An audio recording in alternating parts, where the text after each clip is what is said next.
ఈ సీజన్‌లో యావరేజ్‌గా ఇన్నింగ్స్‌కు 10 బంతులను కూడా ఫేస్ చేయలేదు రోహిత్. సగటు చూస్తే ఇన్నింగ్స్‌కు 9.5 బంతులనే ఎదుర్కొన్నాడు. పవర్ ప్లే పూర్తయ్యే వరకు కూడా క్రీజ్‌లో ఉండట్లేదు. సీజన్‌లో ఎక్కువగా సబ్స్టిట్యూట్ గానే బరిలో దిగుతున్నాడు. ఫీల్డ్‌లో తక్కువ సమయమే కనిపిస్తున్నాడు. ఒక మ్యాచ్‌లో గాయం కారణంగా ఆడలేదు. కానీ డగౌట్ నుంచే ముంబై ఇండియన్స్‌కు సలహాలు, సూచనలు ఇచ్చాడు. కనీసం 50 పరుగులు చేసి ఇన్నింగ్స్‌కు సగటున తక్కువ బంతులు ఎదుర్కొన్న వారిలో రోహిత్ శర్మ 6వ స్థానంలో ఉన్నాడు. ఇందులో హిట్మన్ కంటే ముందే ఒకే ఒక్క టాప్ ఆర్డర్ బ్యాటర్ ఉన్నాడు. మిగతా నలుగురు లోయర్ ఆర్డర్ ఆటగాళ్లే. అయితే హిట్మన్ స్ట్రైక్ రేట్ 143. రోహిత్ కంటే ముందున్న ఐదుగురి స్ట్రైక్ రేట్ 160కి పైగానే ఉంది. తక్కువ బంతులు ఎదుర్కొన్న టాప్ ఆర్డర్ బ్యాటర్స్ లో ఢిల్లీ క్యాపిటల్స్ ఆటగాడు జెక్ ఫ్రేజర్ మెక్గర్క్ మాత్రం రోహిత్ కంటే ముందున్నాడు. ఓవరాల్ గా 18 సీజన్లలో ఇన్నింగ్స్ కు యావరేజ్ గా 19.8 బంతులను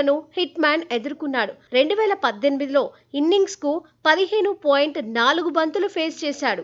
ఈసారి పరిస్థితి దారుణంగా ఉంది.